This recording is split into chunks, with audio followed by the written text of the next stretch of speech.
નસવાડી તાલુકામાં સોમવાર બપોર બાદ કમોસમી વરસાદ સાથે ભારે પવન ફૂંકાતા દોડધામ મચી ગઈ હતી।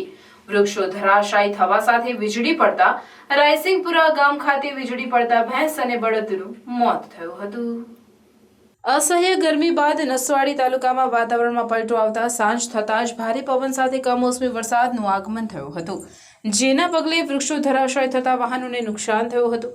ભારે પવન ફૂંકાતા કાચા મકાનોના પતરા પણ હવામાં ઉડ્યા હતા, જેથી લોકોમાં ગભરાટ પ્રસરી ગયો હતો।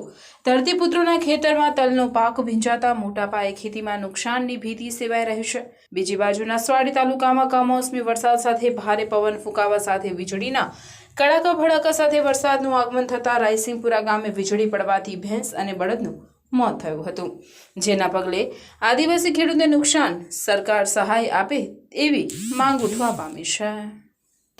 ગામ રાયસિંગપુરા મરીનાથ જેઠા તાલુકો નસવાડી જિલ્લો છોટાઉદેપુર અને રાત્રે ગાજવીજ વરસાદને કારણે વીજળી પડવાથી અમારો ભેંસ અને બળદ પર વીજળી પડવાથી મરી ગયા અને જે કંઈ સરકારી લાભ બનતો હોય તે મને મળવા જોઈએ।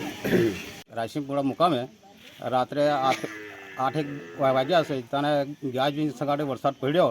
એમાં મણિલાલભાઈ જેઠાભાઈની ભેંસ હતી એ ઓફ થઈ ગઈ છે અને જોડે ભાઈઓભાઈની અંદર જ લાલજીભાઈ જમનાદાસ ભીલની પણ બળદ ઓફ થઈ ગયો છે અને સરકારશ્રીને મેં ડૉક્ટરશ્રીને પણ ફોન કરી દીધો છે અને પોલીસ સ્ટેશનમાં પણ જાણ કરી છે અને તાત્કાલિક એને સહાય મળે એ અપીલ મેં કરી છે।